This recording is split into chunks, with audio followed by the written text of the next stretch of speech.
Chapter 2. When I attained the age of 17, my parents resolved that I should become a student at the University of Ingolstadt. I had hitherto attended the schools of Geneva, but my father thought it necessary for the completion of my education that I should be made acquainted with other customs than those of my native country. My departure was therefore fixed at an early date, but before the day resolved upon could arrive, the first misfortune of my life occurred as omen, as it were, of my future misery. Elizabeth had caught the scarlet fever, but her illness was not severe, and she quickly recovered.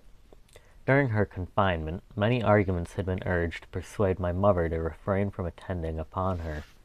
She had at first yielded to our entreaties, but when she had heard that her favorite was recovering, she could no longer debar herself from her society, and entered her chamber long before the danger of infection was past. The consequences of this imprudence were fatal. On the third day my mother sickened, her fever was very malignant, and the looks of her attendants prognosticated the worst event. On her deathbed, the fortitude and benignity of their admirable women did not desert her. She joined the hands of Elizabeth and myself. My children, she said, my firmest hopes of future happiness were placed on the prospect of your union. This expectation will now be the consultation of your father. Elizabeth, my love, you must supply my place to your younger cousins. Alas, I regret that I am taken from you, and happy and beloved as I have been. Is it not hard to quit you all? But these are not thoughts befitting me. I will endeavor to resign myself cheerfully to death, and will indulge a hope of meeting you in another world. She died calmly, and her countenance expressed affection even in death. I need not describe the feeling of those whose dearest ties are rent by that most irreparable evil, the void that presents itself to the soul, and the despair that is exhibited on the countenance.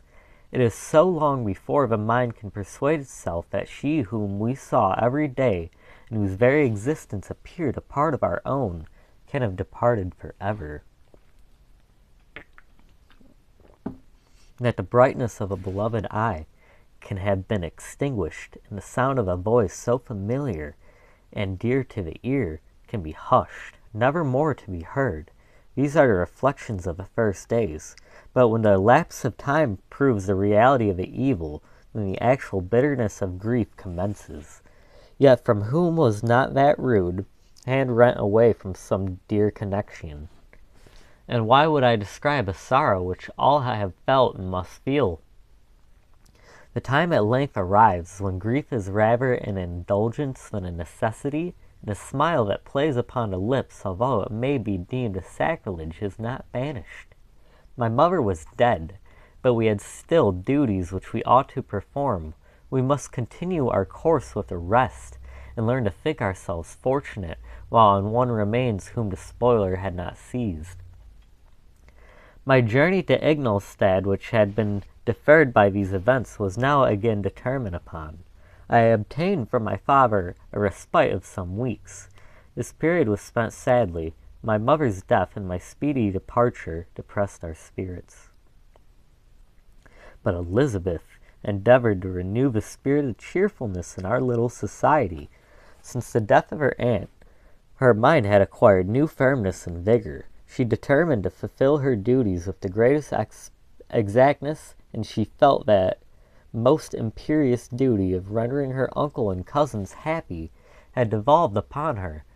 She counseled me, amused her uncle, instructed my brothers, and I never beheld her so enchanting as at this time, when she was continually endeavoring to contribute to the happiness of others, entirely forgetful of herself. The day of my departure at length arrived. I had taken leave of all my friends, excepting Clerval, who spent the last evening with us.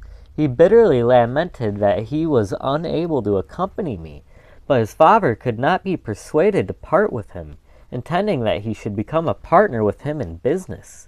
In compliance with his favorite theory, that learning was superfluous in the commence of ordinary life, Henry had a refined mind. He had no desire to be idle, and was well pleased to become his father's partner, but he believed that a man might become a very good trader and yet possesses a cultivated understanding.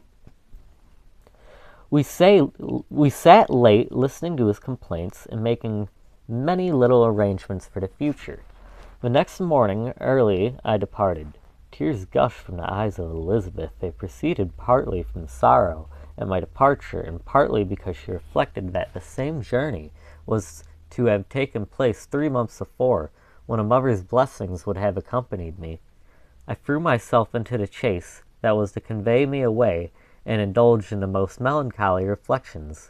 I, who had ever been surrounded by amiable companions, continually engaged in endeavoring to bestow mutual pleasure. I was now alone. In the university, whither I was going, I must form my own friends, and be my own protector. My life had hitherto been remarkably secluded and domestic, and this had given me invincible repugnance to new countenances. I loved my brothers, Elizabeth and Clerval. These were old familiar faces, but I believed myself totally unfitted for the company of strangers. Such were the reflections I connected my journey, but as I proceeded, my spirits and hopes rose. I ardently desired the acquisition of knowledge. I had often, when at home, thought it hard to remain during my youth cooped up in one place, and had longed to enter the world and take my station among other human beings. Now my desires were compiled with, and it would indeed have been folly to repent.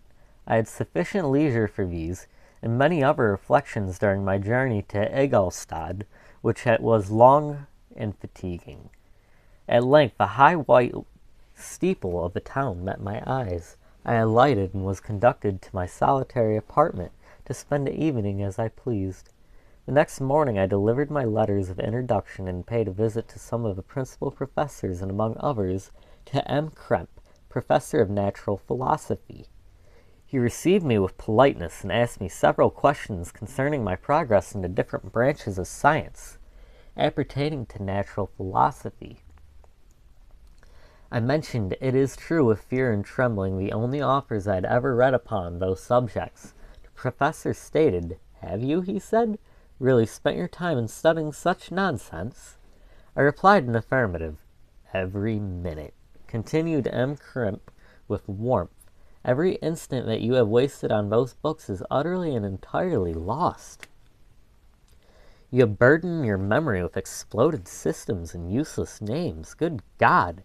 In what desert land have you lived, where no one was kind enough to inform you that these fancies which you have so greedily imbibed are 1,000 years old, and as musty as they are ancient?"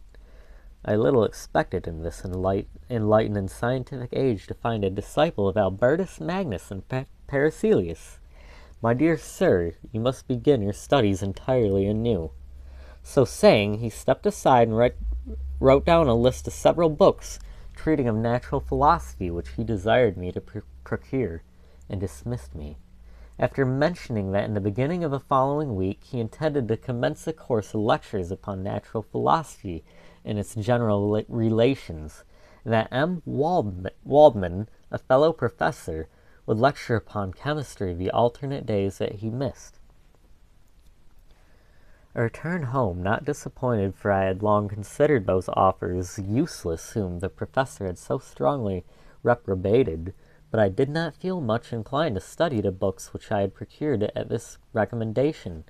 M. Krempe was a little squat man, with a gruff voice and repulsive countenance. The teacher, therefore, did not prepossess me in favor of his doctrine. Besides, I had a contempt for the use of modern natural philosophy. It was very different when the masters of the science saw immortality and power. Such views, although futile, were grand, but now the scene was changed. The ambition of the inquirer seemed to limit himself to the annihilation of those visions on which my interest in science was chiefly founded. I was required to exchange chimeras of boundless grandeur for realities of little worth.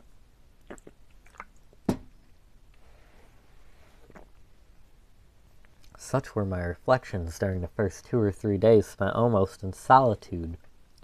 But as the ensuing week commenced, I thought of the information which M. Crump had given me concerning the lectures, and although I could not consent to go and hear that little conceited fellow deliver sentences out of a pulpit, I recollected they had said of M. Waldman, whom I had never seen, as he had hitherto been out of town.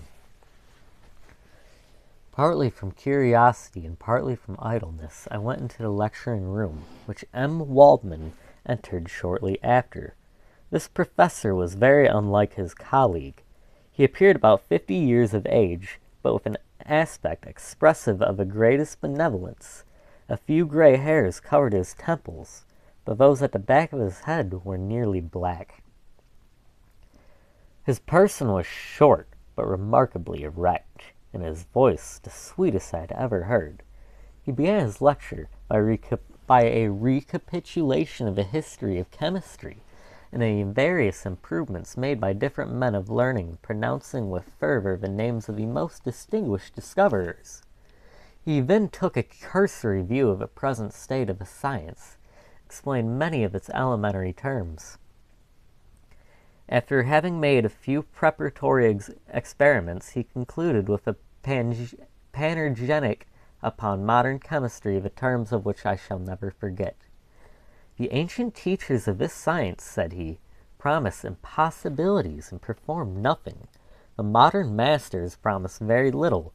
They know that metals cannot be transmuted, and that the elixir of life is a chimera. But these philosophers, whose hands seemed only made to dabble in dirt, and their eyes to pore over the microscope or crucible, have indeed performed miracles. They penetrate into the recesses of nature, and show how she works in her hiding places. They ascended into the heavens.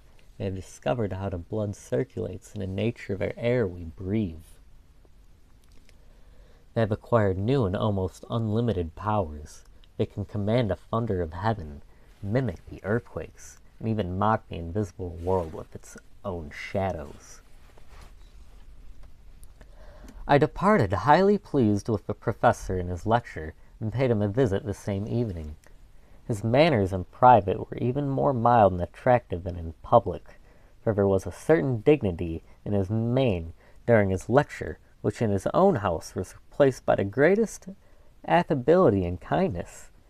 He heard with attention my little narration concerning my studies, and smiled at the names of Cornelius Agrippa and Paracelsus, but without the contempt that M. Crump was exhibited. He said that these were men to whose indefatigable zeal modern philosophers were indebted for most of the foundations of their knowledge.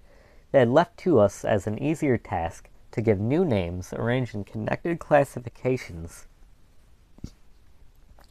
the facts which they in a great degree had been the instruments of bringing to the light. The labors of men of genius, however, erroneously directed, scarcely ever fail in ultimately turning into the solid advantage of mankind. I listened to his statement, which was delivered without any presumptions of affection, and then added that his lecture had removed my prejudices against modern chemists, and I at the same time requested his advice concerning the books I ought to procure. I am happy, said M. Waldman, to have gained a disciple, and if your application equals your ability, I have no doubt of your success. Chemistry is that branch of natural philosophy in which the greatest improvements have been and may be made. It is on that account that I have made it my peculiar study, but at the same time I have not neglected the other branches of science.